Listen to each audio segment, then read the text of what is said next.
हाँ जी, जय हिंद एवरीवन। स्वागत है बच्चे आप सभी का 15 मिनट्स की एक और सीरीज में। ठीक है, जिसमें आज की क्लास में हम पढ़ने वाले हैं कॉन्सेप्ट ऑफ साइक्लोन। क्या पढ़ेंगे बच्चे? Concept of cyclone. तो इस क्लास को प्लीज ध्यान से देखेंगे एंड एक एक कॉन्सेप्ट को कॉपी के अंदर नोट करने की कोशिश करेंगे। ठीक है बच्चे, चलिए हेडिंग डालेंगे साइक्लोन। ठीक है, हेडिंग डालिए बच्चे साइक्लोन। चलो सर, साइक्लोन तो आपने क्लाइमेटोलॉजी वाली वीडियो के अंदर भी पढ़ा है बच्चे। वहां पर मैंने कॉन्सेप्ट को थोड़ा सा आपको लिमिट करके बताया है। ठीक है, जो मोस्ट इंपॉर्टेंट है वो मैंने आपको वहां पर बताया है। साथ ही साथ साइक्लोन में जहां से क्वेश्चन आते हैं वो है थोड़ा सा स्टैटिक वाला पोर्शन। ठीक है, लाइक नेमिंग ऑफ साइक्लोन्स, कि किस साइक्लोन को कहां पर किस नाम से जाना जाता है। राइट। तो अगर आपको वो सभी चीजें देखनी है तो आप प्लीज एक बार मेरी क्लाइमेटोलॉजी वाली वीडियो को प्रेफर करिएगा, और डिटेल के साथ कॉन्सेप्ट को समझने के लिए इस 15 मिनट की वीडियो को प्रेफर करिए। चलिए सर, व्हाट इज साइक्लोन? बच्चे साइक्लोन होता है साइक्लिक बिहेवियर ऑफ विंड। ठीक है, साइक्लिक बिहेवियर ऑफ विंड। ठीक है बच्चे, साइक्लिक बिहेवियर ऑफ विंड। ध्यान से एक एक चीज को समझिएगा। Cyclic behaviour of wind. ठीक है, इसको बच्चे हम क्या कहते हैं? साइक्लोन। राइट। अब देखो साइक्लोन में कंडीशंस किस तरीके से बनती हैं, ये आपके लिए बहुत ही ज्यादा इंपॉर्टेंट है। साइक्लोन में किस तरीके की कंडीशंस बनती हैं सर? ठीक है, किस तरीके की कंडीशंस बनती हैं, ये हो गया बच्चे आपका पॉइंट नंबर 1। ठीक है, और ये है बच्चे आपका पॉइंट नंबर 2। कैसी कंडीशन होती है साइक्लोन्स के अंदर? याद रखना, हैवी रेनफॉल होगी। क्यों होगी सर, कैसे होगी, क्या कॉन्सेप्ट है, हर एक चीज इसी 15 मिनट के अंदर मैं आपको बताने की कोशिश करूंगा। ठीक है बच्चे, हैवी रेनफॉल होगी। सर हैवी रेनफॉल के लिए हम एक वर्ड क्या यूज करते हैं क्लाइमेटोलॉजी के अंदर? बच्चे हम वर्ड यूज करते हैं इंस्टेबिलिटी। ठीक है, हम वर्ड क्या यूज करते हैं बच्चे? इंस्टेबिलिटी। ओके। अब जिस भी बच्चे को ये इंस्टेबिलिटी वर्ड नहीं समझ में आया, फिलहाल के लिए सिर्फ इतना याद रखो, जब भी रेनफॉल नहीं होगी, जब भी रेनफॉल नहीं होगी हम उसे कहेंगे स्टेबल कंडीशन, स्थिरता। ठीक है, स्टेबिलिटी। एंड जब भी आपकी रेनफॉल होगी उसे बच्चे हम कौन सी कंडीशन का नाम देंगे? अस्थिरता, दैट इज इंस्टेबिलिटी। ठीक है बच्चे, चलो क्लियर है इतना? चलिए सर, यहां पर बेसिकली आपको कन्वर्जेंस देखने को मिलेगा या फिर डाइवर्जेंस? बच्चे यहां पर आपको देखने को मिलेगा कन्वर्जेंस। ठीक है, यहां पर बच्चे आपको क्या देखने को मिलेगा? कन्वर्जेंस। Strong winds. ठीक है, स्ट्रॉन्ग विंड्स आपको यहां पर देखने को मिलेंगी। कंफ्यूज मत होना, बस इस 15 मिनट की क्लास को देख लेना, जिंदगी में कभी भी साइक्लोन टॉपिक में आपको डाउट नहीं आएगा। ठीक है सर, यहां पर क्लाउड्स कैसे बनेंगे? क्लाउड्स कैसे बनेंगे सर? हाई प्रेशर और लो प्रेशर। बच्चे लो प्रेशर। ठीक है, लो प्रेशर। अब एक एक कॉन्सेप्ट को आप यहां से समझने की कोशिश करेंगे। जो भी पॉइंट मैंने आपको लिखवाया है I will explain you. Okay, ठीक है सर। चलिए, मोस्ट इंपॉर्टेंट पॉइंट जो साइक्लोन के अंदर कई बार पूछा जाता है और बच्चे कंफ्यूज हो जाते हैं, वो है सर क्लोज्ड आइसोबार का। ठीक है, इसको प्लीज समझने की कोशिश करना। जो बच्चे आपका साइक्लोन होता है ना, it is like closed isobar. Closed isobar, confused? I know you are. Okay, चलो कोई दिक्कत नहीं, अभी 2 मिनट दो और मैं आपकी कंफ्यूजन को क्लियर करता हूं। ठीक है सर, क्लोज मतलब चारों तरफ से हवा आ रही है। ठीक है, चारों तरफ से विंड आ रही है। मैं हिंदी में लिख रहा हूं उसको। चारों तरफ से, चारों तरफ से विंड आ रही है। ठीक है, विंड आ रही है।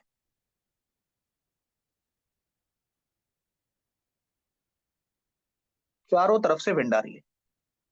ठीक है, चारों तरफ से विंड आ रही है। ठीक है, क्लोज का मतलब आप सभी को क्लियर है। चलो बच्चे, आइसोबार का क्या मतलब होता है बताइए? What do you mean by isobar? Sir isobar का मतलब होता है सेम प्रेशर। आइसो का मतलब होता है बच्चे सेम, एंड बार को मैं आपको फिलहाल के लिए रिलेट करा रहा हूं बैरोमीटर से, ठीक है। बार को मैं आपको रिलेट करा रहा हूं सर बैरोमीटर से। Barometer is use to measure pressure, ठीक है बच्चे, is use to measure pressure. तो यहां पर बेसिकली आइसोबार का क्या मतलब हो गया, सेम प्रेशर या सिमिलर प्रेशर, ठीक है, सेम प्रेशर या फिर सिमिलर प्रेशर। क्लोज्ड आइसोबार का मतलब समझ में आ गया, बताइए। क्लोज्ड आइसोबार का मतलब क्या आप सभी को समझ में आ गया? आप ध्यान से देखना, ठीक है। मोस्ट इंपॉर्टेंट कॉन्सेप्ट यहां पे मैं लिख रहा हूं, मोस्ट इंपॉर्टेंट, मोस्ट इंपॉर्टेंट, ध्यान से समझो। अभी मैंने आपको आइसोबार समझाया, ठीक है। अब मैं यहां पर बेसिकली थोड़ा सा कुछ यहां पे मैं प्रेशर पॉइंट्स लिख रहा हूं, उसको प्लीज ध्यान से देखिएगा, ठीक है। सपोज यहां पर ये है आपका पॉइंट P1, ठीक है। ये चलो P1 छोड़ो, इसको लिख लेता हूं मैं ए पॉइंट पे आपका जो प्रेशर है वो है 1012 millibar, okay. Point number B, pressure कैसा है बच्चे, 1012 मिलीबार, ठीक है। सॉरी फॉर दिस, चलिए, ठीक है सर, इतना क्लियर है, ओके। पॉइंट नंबर सी पर प्रेशर कितना है sir, 700 millibar. Point number D पे सर वही है 700 मिलीबार। ध्यान से समझना, एक बहुत ही बढ़िया पॉइंट मैं आपको अभी लिखवाऊंगा, ठीक है। बहुत ही बढ़िया एंड मोस्ट इंपोर्टेंट पॉइंट, जहां से इस बार क्वेश्चन घूमने के चांसेस। पॉइंट नंबर ई sir 300 millibar. Point number F sir 300 millibar, okay, समझ गया सर। सेम प्रेशर वाली लाइंस को हम लोग क्या कह रहे हैं बच्चे, क्या कह रहे हैं बताओ? सेम प्रेशर वाली लाइंस को या पॉइंट्स को हम क्या कह रहे हैं, आइसोबार कह रहे हैं सर। तो मैं इसको और इसको ज्वाइन कर दूं, कर दीजिए sir, joined, okay, joined, done, joined again, done. तो ये हमारा क्या हो गया बच्चे, आइसोबार। ये हमारा क्या हो गया बच्चे, आइसोबार, ठीक है सर। यहां पर मैंने आपको क्या लिखवाया बच्चे, स्ट्रॉन्ग विंड्स। ध्यान से समझो, विंड कैसे चलती है बताओ, मैंने आपको पढ़ाया है विंड आपकी कैसे चलती है, from high pressure to low pressure, yes, बताओ। हवा ऐसे ही चलती है, from high pressure to low pressure. अब कैसे चलती है उसके लिए आप क्लाइमेटोलॉजी वाली क्लास प्लीज देखिए, ओके। हवा आपकी कैसे चलती है, हाई प्रेशर से लो प्रेशर। तो यानी अगर मैं यहां पे हवा का डायरेक्शन बनाना चाहूं तो ये कुछ इस तरीके से बनेगा, लाइक दिस, बताइए। From point of high pressure two point of low pressure, yes. तो हवा का डायरेक्शन आपका किस तरीके से हो गया बच्चे, high pressure to low pressure, ठीक है। मुझे एक बात बताओ, यहां पर है 1012 मिलीबार, यहाँ पे है 700 मिलीबार, यहाँ पे है 300 मिलीबार, बेसिकली ये प्रेशर पॉइंट्स लिखे हैं। क्या बच्चे यहां पर आपको डिफरेंस देखने को मिल रहा है, प्रेशर में बच्चे आपको डिफरेंस देखने को मिल रहा है, डिफरेंस देखने को मिल रहा है। और डिफरेंस के लिए हम फिजिकल ज्योग्राफी में एक टर्म यूज करते हैं, दैट इज ग्रेडियंट। ग्रेडियंट किसका है ये, ग्रेडियंट किसका है बच्चे, ये ग्रेडियंट है सर ये प्रेशर का, ग्रेडियंट है बच्चे ये प्रेशर का, राइट। ग्रेडियंट है बच्चे ये प्रेशर का। आप ध्यान से समझना, ठीक है। मैं ये सभी लाइन इरेज कर रहा हूं, just give me a second. एक बहुत ही इंपॉर्टेंट कॉन्सेप्ट मुझे आपको समझाना है, just give me a second, okay. तब तक अगर आपको चीजें समझ में आ रही हैं तो प्लीज आप कमेंट्स में अपना फीडबैक लिख सकते हैं। और इस लाइन को बच्चे मैं शिफ्ट कर रहा हूं यहां पर, या चलो उसको भी डिलीट करके फ्रेश लाइन बनाते हैं, ठीक है। तो ये प्रेशर ग्रेडियंट वाला कॉन्सेप्ट आपको समझ में आया, ठीक है। डिफरेंस के लिए हम वर्ड क्या यूज कर रहे हैं, ग्रेडियंट। किसका डिफरेंस है सर, किसका डिफरेंस आ रहा है सर, प्रेशर का। किसका आ रहा है बच्चे, प्रेशर का, तो प्रेशर ग्रेडियंट हो गया, ठीक है। किसका ग्रेडियंट है सर, किसका डिफरेंस है सर, प्रेशर का। क्या हो गया बच्चे? Pressure gradient. और ये है बच्चे आपकी लाइन ऑफ आइसोबार। ठीक है, line of isobar, that is same pressure same pressure. यहां पर भी same pressure same pressure same pressure same pressure. ठीक है, this is your line of isobar. मुझे एक बात बताओ, ये जो आपकी लाइन ऑफ आइसोबार है, ये और प्रेशर ग्रेडियंट क्या एक दूसरे के परपेंडिकुलर हैं? बताइए सर जी, क्या ये एक दूसरे के परपेंडिकुलर हैं? बताओ, क्या यहां पर बच्चे 90 डिग्री का एंगल बन रहा है? क्या यहां पर बच्चे 90 डिग्री का एंगल बन रहा है? पॉइंट क्या लिखोगे आप? Sir, isobar is perpendicular to pressure gradient. आया समझ में? नहीं आया तो एक बार प्लीज वीडियो को बैक करिए एंड वापस देखिए। ग्रेडियंट है कि नहीं कमाल का पॉइंट? बताओ, isobar is perpendicular to pressure gradient, right? समझ में आ गया? इस पॉइंट को प्लीज नोट करके लिख लीजिए एंड इसकी एक्सप्लेनेशन मैंने आपको ऑलरेडी दे दी। ठीक है, क्लियर है बच्चे? बताओ, क्लियर है क्या? क्लियर है? याद रखना, ये आपकी विंड मूव कर रही है, विंड, राइट? डन है। अब मुझे एक बात बताओ, जितना ज्यादा आपका प्रेशर ग्रेडियंट होगा, जितना ज्यादा आपका प्रेशर ग्रेडियंट होगा, क्या विंड की स्पीड उतनी ज्यादा होगी? बताओ, क्या बच्चे विंड की स्पीड उतनी ज्यादा होगी? बिल्कुल सही। यानी pressure gradient and wind speed में रिलेशन कैसा है बच्चे? They are directly proportional. Directly proportional का मतलब, जिस बच्चे को नहीं पता एक बार ध्यान से देख लो, जैसे जैसे आपका प्रेशर ग्रेडियंट बढ़ेगा वैसे वैसे विंड स्पीड भी बढ़ेगी, जैसे जैसे आपका प्रेशर ग्रेडियंट घटेगा वैसे आपकी विंड स्पीड भी घटेगी। ठीक है, समझ में आ गया? ये पॉइंट्स प्लीज नोट करते रहना, कल को यही स्टेटमेंट में पूछे जाते हैं एंड आप लोग कंफ्यूज हो जाते हो। ठीक है, यही स्टेटमेंट में पूछे जाते हैं एंड आप लोग कंफ्यूज हो जाते हो। इन पॉइंट्स को प्लीज नोट करते रहिएगा, यहां पर मैं लिख दे रहा हूं विंड। ठीक है, तो आपको कंफ्यूजन हो जाएगी। और ये क्या है बच्चे? आपका आइसोबार। चलो, ये दो पॉइंट्स यहां से क्लियर है? बताओ, क्या ये दो पॉइंट बच्चे आपको यहां से क्लियर है? चलिए बढ़िया, गुड गुड, बढ़िया। सर, साइक्लोन में, जब भी आपका साइक्लोन आता है उसमें बेसिकली एक फोर्स का रोल रहता है, that is Coriolis force. That is बच्चे Coriolis force, right? Coriolis force, clear है इतना? चलो, यहां पर मैं आपको कोरियोलिस फोर्स से रिलेटेड कुछ पॉइंट्स लिखवा दे रहा हूं, याद रखना। नॉर्दर्न हेमिस्फीयर में इसका जो डिफ्लेक्शन होगा वो होगा बच्चे एंटी क्लॉकवाइज। Anti clockwise. ये क्लास उसी को समझ में आएगी जिसने क्लाइमेटोलॉजी की सीरीज देख रखी है। और सदर्न हेमिस्फीयर में कैसा होगा? क्लॉकवाइज। क्योंकि यहां पर 15 मिनट्स में मैं आपको मोस्ट इंपॉर्टेंट कॉन्सेप्ट समझाने की कोशिश कर रहा हूं, तो ये छोटे छोटे पॉइंट्स, ये कोरियोलिस फोर्स वाला, मैं उम्मीद करता हूं कि आपने उस क्लास से कवर कर रखा हो। नहीं भी कवर कर रखा है तो फिलहाल के लिए इसको यहां पर याद कर लो, बट क्लाइमेटोलॉजी वाली क्लास देख के इसका कॉन्सेप्ट जरूर से समझ लेना। ठीक है, इसका डिफ्लेक्शन याद रखना। ये मैंने क्या लिखा है बच्चे? डिफ्लेक्शन। ठीक है, डिफ्लेक्शन, डिफ्लेक्शन। ठीक है, क्लियर है?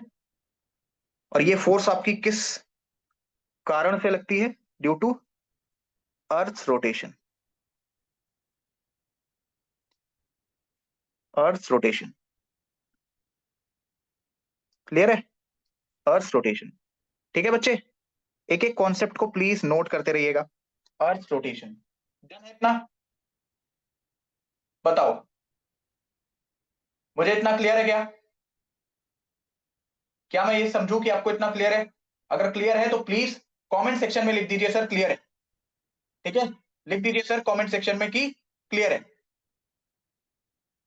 चलो, now the most important point, इस पेज को मैं दो सेक्शन में डिवाइड कर रहा हूं। ठीक है, चलिए, ये हो गया था बच्चे आपका topic number 3 and this is your topic number 4 in cyclone.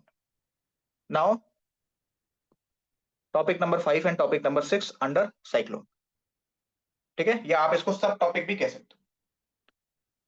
बच्चे साइक्लोन की फॉर्मेशन कंडीशन, साइक्लोन की फॉर्मेशन कंडीशन.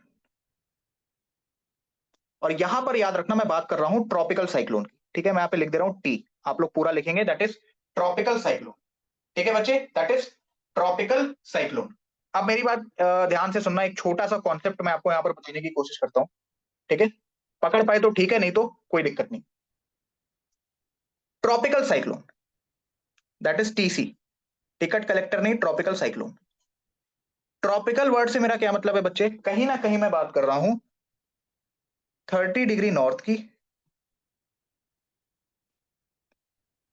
ठीक है, इस रेंज की मैं बात कर रहा हूं, 30 डिग्री नॉर्थ से लेकर 30 डिग्री साउथ तक. ठीक है, इसीलिए कह रहा हूं प्लीज एक बार क्लाइमेटोलॉजी वाली सीरीज देख लेना, क्योंकि यहाँ पर कुछ पॉइंट्स है, जैसे ये पॉइंट उसी बच्चे को समझ में आएगा जिसने वो क्लाइमेटोलॉजी वाली क्लास देख रखी है. चल खैर, 30 डिग्री नॉर्थ से लेकर 30 डिग्री साउथ तक, राइट. वहां पर कैसी विंड्स चलती हैं बच्चे, कैसी विंड्स चलती हैं, ईस्टर्ली विंड. कैसी विंड चलती है, easterly wind, easterly wind, right. जो ईस्ट से आ रही है उसका नाम हो गया ईस्टर्ली विंड, जो वेस्ट से आ रही है उसका नाम हो गया वेस्टर्ली विंड. तो ईस्टर्ली विंड चल रही है. ठीक है, तो मुझे एक बात बताओ, नदर्न हेमिस्फीयर में जो आपकी ईस्टर्ली विंड है उसका डिफ्लेक्शन कैसा होगा. नदर्न हेमिस्फीयर में आपकी जो ईस्टर्ली विंड है उसका डिफ्लेक्शन कैसे होगा बच्चे, anti clockwise, anti clockwise, right, right. इसीलिए इसी वजह से आप हमेशा देखोगे कि कॉन्टिनेंट के ईस्टर्न मार्जिन पर आपको साइक्लोन ज्यादा देखने को मिलते हैं. Continent eastern margin, east margin. ठीक है, ईस्ट मार्जिन, ईस्ट मार्जिन. ठीक है, कभी भी कोई ये पूछे कि ज्यादातर हमें जो साइक्लोन है वो बे ऑफ बंगाल में ही देखने को क्यों मिलते हैं, ज्यादातर बच्चे हमें जो साइक्लोन है वो बे ऑफ बंगाल में ही देखने को क्यों मिलते हैं, कॉन्टिनेंट के ईस्टर्न मार्जिन. ठीक है, ईस्टर्न मार्जिन पे, उसका रीजन क्या है, ये उसका कॉन्सेप्ट है. ठीक है, ये बच्चे उसका कॉन्सेप्ट है. समझ में आ गया. ठीक है, ट्रॉपिकल साइक्लोन, उस वर्ड में ही पूरा का पूरा कॉन्सेप्ट छिपा हुआ है ना. Main reason, main reason easterly wind. ठीक है, main reason easterly wind and deflection in the northern hemisphere.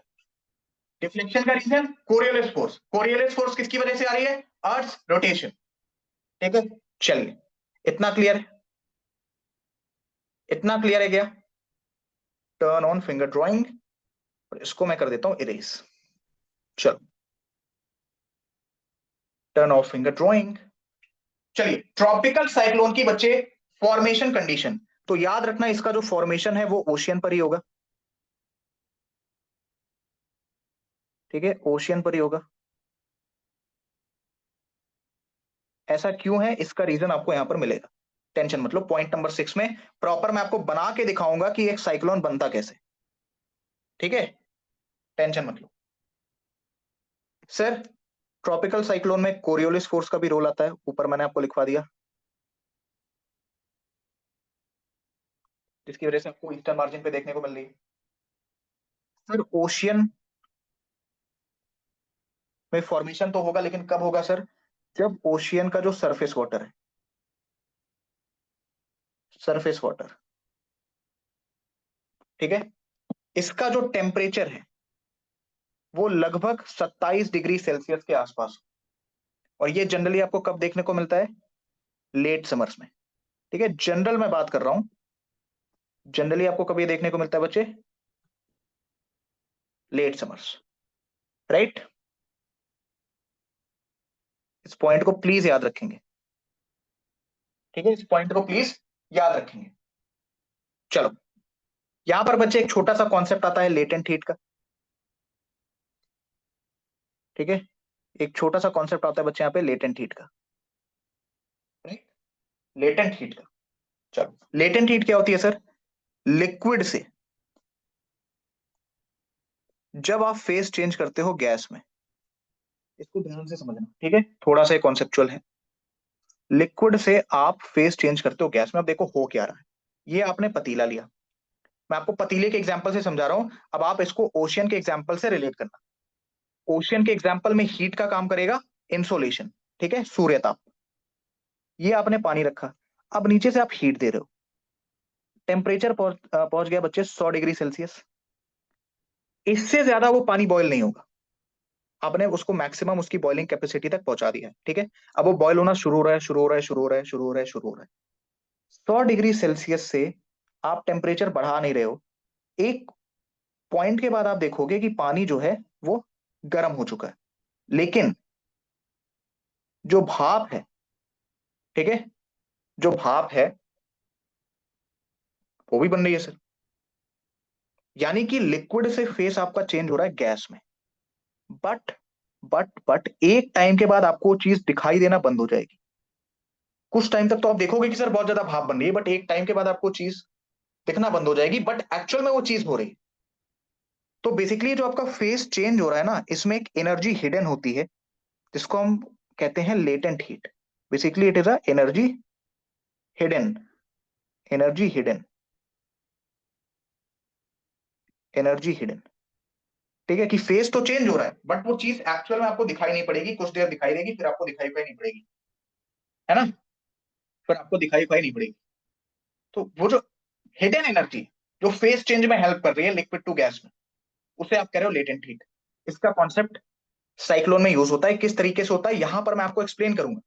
फिलहाल के लिए आप इन कंडीशंस को अपने दिमाग में बैठाते हुए चलिए, ताकि आप रिलेट कर पाओ, ठीक है, ताकि बच्चे आप रिलेट कर पाओ। एक कभी कभार नाम यूज हो जाता है बच्चे वर्टिकल डिस्टर्बेंस का, इसको आप अभी के लिए याद कर सकते हो, बहुत डीप में घुसने की जरूरत नहीं। वर्टिकल डिस्टर्बेंस, ठीक है। अगर आपने पॉइंट्स लिख लिए हो तो एक एक पॉइंट का एक्सप्लेनेशन अब ले लेते हैं जल्दी से, ठीक है। एक एक पॉइंट का बच्चे हम एक्सप्लेनेशन ले लेते हैं, आई होप आप सभी को एक एक चीज समझ में आ रही हो, ठीक है। चलो, चलिए सर, यहां पर मैं एक डायग्राम बना रहा हूं, ठीक है। यहां पर बच्चे मैं एक डायग्राम बना रहा हूं, इसी डायग्राम के थ्रू आपको एक एक चीज क्लियर हो जाएगी, ठीक है। इस डायग्राम को प्लीज ध्यान से देखिएगा, वेरी वेरी इंपॉर्टेंट। सर सबसे पहले ये है आपका लैंड, और यहां पे मैं ले ले रहा हूँ ओशियन, ठीक है। चलो, ये हो गया बच्चे आपका ओशियन, ठीक है। चलो, अगेन सबसे पहले सूरज को बना देते हैं भाई, सन, राइट, सन बन गया। सन से क्या आ रहा है बच्चे? रेस, जिसको हम क्या बोल रहे हैं? इंसोलेशन। ध्यान से बस आप इस डायग्राम को देखना, अभी सब कुछ आपको समझ में आ जाएगा, ठीक है। जिसको बच्चे हम क्या करें? इंसोलेशन। इसको बच्चे हम क्या करें? इंसोलेशन, ठीक है। क्या करें बच्चे? इंसोलेशन। अब ध्यान से समझो, जब इंसोलेशन हुआ, ठीक है, इंसोलेशन का प्रोसेस हुआ, पानी गर्म हुआ, ठीक है। यहां पर मैं लिख दे रहा हूं सरफेस वाटर, सरफेस वाटर, ये गर्म होना शुरू हुआ। सर लो प्रेशर की कंडीशन बन रही है, लो प्रेशर की कंडीशन बन रही है, यस, लो प्रेशर की कंडीशन बन रही है। बताओ, जो आपकी लेटेंट हीट है वो इस केस में एब्सॉर्ब हो रही है या फिर रिलीज हो रही है? बताओ, एनीवन? इस केस में बच्चे आपकी लेटेंट हीट एब्सॉर्ब हो रही है कि रिलीज हो रही है? बताइए, बताइए सर, बताइए। देखो, इस कॉन्सेप्ट को भी प्लीज नोट कर लेना, ठीक है, इस कॉन्सेप्ट को भी प्लीज नोट कर लेना, मैं यहीं पे लिखवा दे रहा हूं। इंसोलेशन में,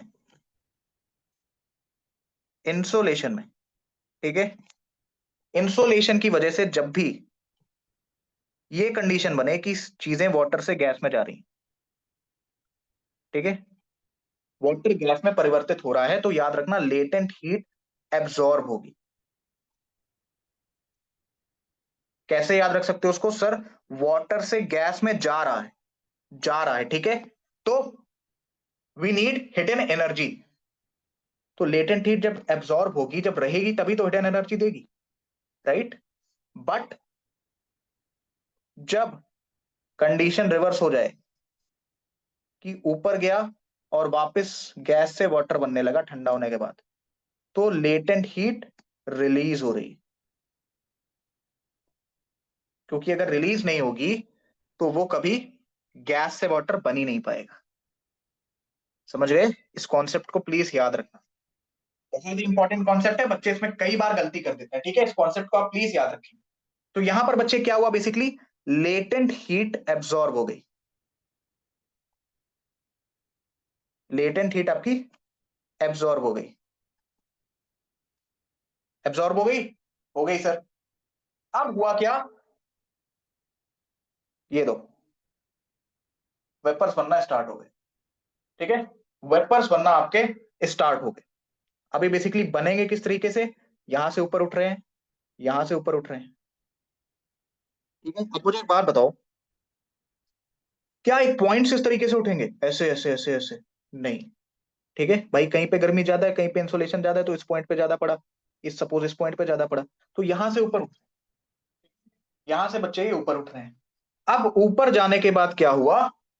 ऊपर जाने के बाद बच्चे क्या हुआ, बताओ? एनीवन? कोई बच्चा बताना चाहेगा ऊपर जाने के बाद क्या हुआ? Release of heat. Release of heat, ऊपर जाने के बाद टेम्परेचर आपका, इंसोलेशन उतना नहीं मिला, तो हीट आपकी रिलीज होने लगी। रिलीज ऑफ लेटेंट हीट, आप यहाँ पे वर्ड यूज कर सकते हो, रिलीज ऑफ लेटेंट हीट। तो वेपर्स आपके नीचे बैठ जाएंगे, वेपर्स आपके नीचे बैठ जाएंगे, ठीक है? अब ये बीच वाला जो आपका पॉइंट बन गया, इसको आप कह रहे हो बच्चे आई ऑफ साइक्लोन, ठीक है? साइक्लोन की आंख। तो आई ऑफ साइक्लोन में कंडीशन कैसी रहेगी? सबसे पहले तो हैवी रेनफॉल, ठीक है? सबसे पहले तो बच्चे हैवी रेनफॉल, ये चीजें याद रखना, बहुत ज्यादा इंपॉर्टेंट है। हैवी रेन, ठीक है? हैवी रेनफॉल क्यों हो रहा है?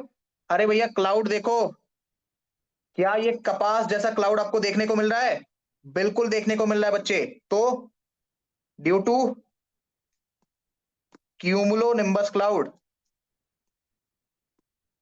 Due to cumulonimbus cloud, ठीक है? ये कपास जैसा क्लाउड बन रहा है, ये कपास जैसा आपका क्लाउड बन रहा है, ठीक है? समझ में आ गया? Due to cumulonimbus cloud, समझ में आ गया?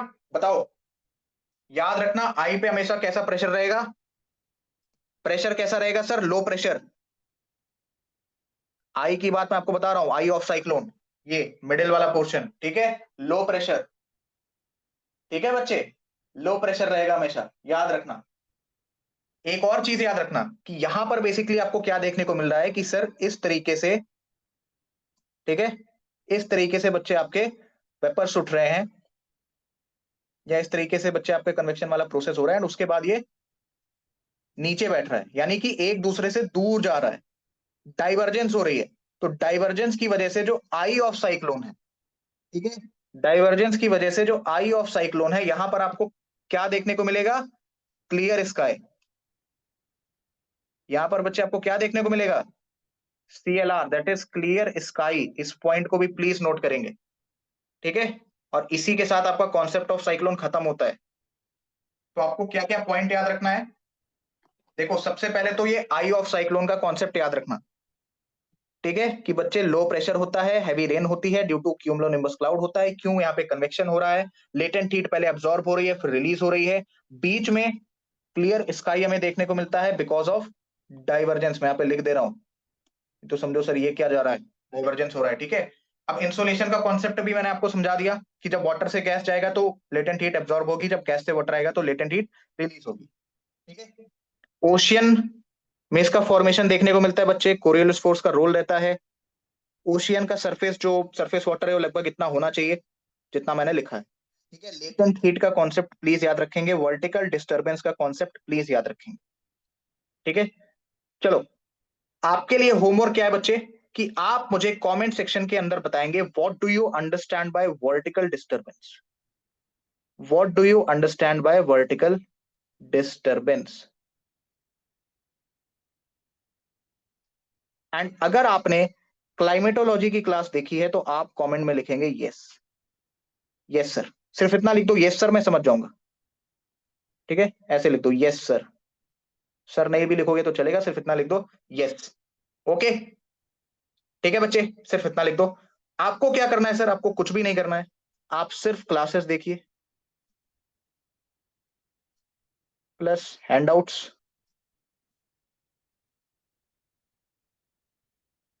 Plus plus plus revision.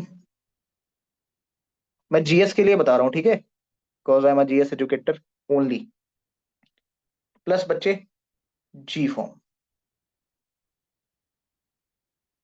और अच्छा स्कोर करना है तो हेल वीक 27 तारीख से स्टार्ट हो जाएगा, क्या है जल्दी आपको पता चल जाएगा। ठीक है, चलिए चलिए बच्चे, तो 15 मिनट से अगर ज्यादा भी हो गया हो तो कोई दिक्कत नहीं है, बिकॉज हमने कई सारी नई चीजें सीखी हैं। ठीक है, 6 पॉइंट्स में हमने कई सारे नए कॉन्सेप्ट को सीखा है। तो अगर टाइम थोड़ा ज्यादा लग गया हो तो मैं आपसे माफी चाहता हूं, बट आई होप आपको हर एक चीज क्लियर होगी। कोई भी आपको डाउट होगा please do ask me in the comment section. तब तक के लिए बच्चों, जय हिंद।